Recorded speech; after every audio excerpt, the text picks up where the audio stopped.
That night, everything changed. It began as an ordinary evening. The house was silent except for the occasional rustling of the wind against my window. Mr. Fluffernutter lay curled up on my lap, his rhythmic purring a comforting presence as I mindlessly scrolled through my phone.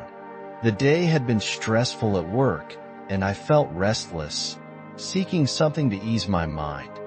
A moment of indulgence, a simple, personal act, something I had done before without much thought. But this time, something was different. The instant I reached my peak, an unbearable, searing pain shot through my chest. It was as if an invisible force had grabbed hold of my heart and was mercilessly squeezing it. My breath caught in my throat. My vision blurred. My limbs turned cold. A metallic taste filled my mouth as I gasped for air. The pain spread rapidly into my arms, my jaw, my back. My body was betraying me. I tried to move, to call for help, but my legs buckled beneath me. My hand reached for the phone on the table, but my fingers refused to grip it. The world around me faded, my consciousness slipping away. Then, nothing. I was gone. I was no longer in my body, no longer in my home, no longer bound by the world I had known. At first, there was only darkness, a vast, infinite void, a silence so deep that it pressed against me like a weight. I was floating, drifting through an abyss with no sense of time or place.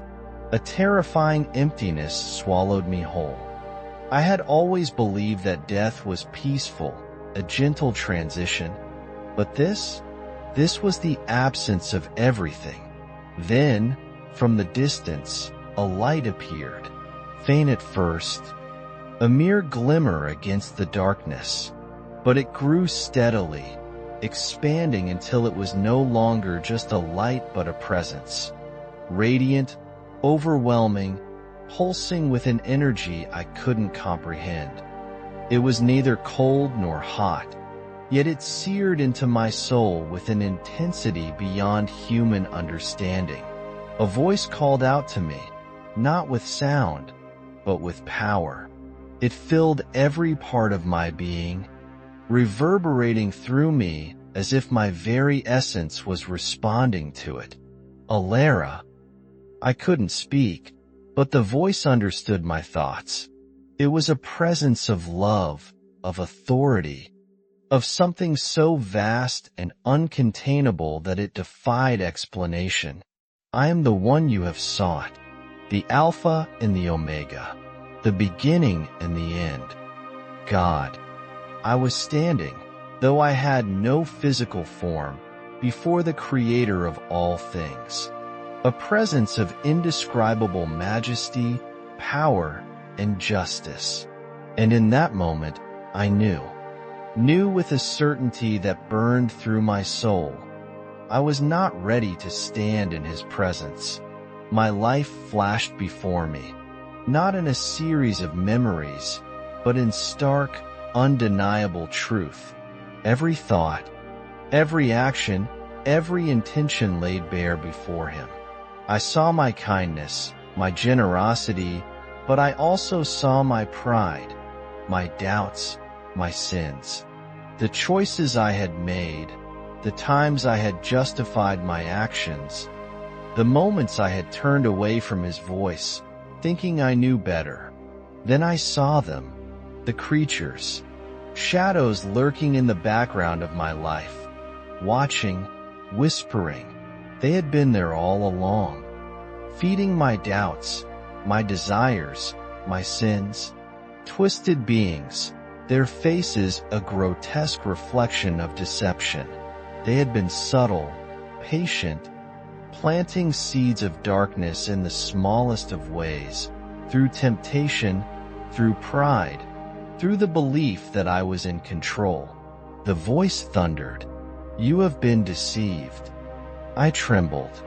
I had always thought of sin as something measured in grand actions, lies, theft, cruelty, but now I saw it for what it truly was: separation, a deliberate turning away from God's truth, a refusal to surrender fully.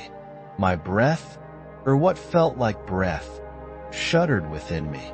I tried to be good, I thought, my soul pleading, "Good works alone do not redeem a soul." Then I saw him, standing beside the throne, his eyes filled with sorrow. Jesus, the one I had respected, admired, but never truly accepted. His presence radiated love, love so profound that it was painful. He had always been there, always offering, always waiting, and I had turned away. Tears that were not physical streamed from me. I didn't understand. "You were given the truth," God said, "yet you chose your own way." A horrifying realization struck me. I had rejected salvation. I had rejected him. The darkness around me trembled, shifting, opening. Beneath me, a chasm yawned wide, an abyss of agony and despair. The screams of lost souls rose like a wind, a sound so wretched that it shattered my very being. The weight of eternal separation from God pressed against me, dragging me downward. "No!" I screamed, though my voice was only a thought. "Please, I don't want to go there." The presence of Jesus was still there, but he was silent, watching, waiting. Then, the voice of God spoke again. "There is one path, one salvation, one truth." I knew what it was. I had always known, deep down, but my pride had blinded me. I fell to my knees. "Please," I begged. "I believe. I believe in him. I believe in Jesus." The abyss roared beneath me, furious, pulling, but the light above me intensified. A force wrapped around me, lifting me upward, away from the chasm, away from the torment. The radiant presence of God blazed before me. "Return and choose wisely." A shock rippled through me. My body convulsed. Pain flooded my senses.